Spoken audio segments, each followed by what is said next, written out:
Hello and welcome to Unlock Life. You are listening to our Take It Easy series, which is made just for seniors. We hope you like it. In this episode, we will see how to add world clocks on the home screen. Adding a world clock to your home screen is useful because it lets you easily see the current time in different time zones, helping you keep track of loved ones' schedules.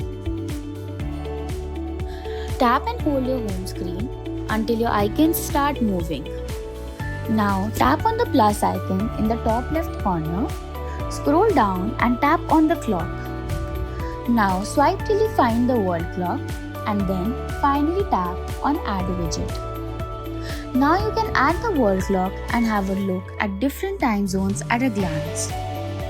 And that's all for today. We hope this was helpful. You can download our app for more such tips. Download link is in the description below. Our app also provides assistance for any needy seniors may have. Our library has a huge collection of music, videos, games and many more for seniors. You can also join our exclusive social club for seniors to socialize, discover and enjoy. You can also call or WhatsApp us at 98989 58411. Thank you and see you again soon.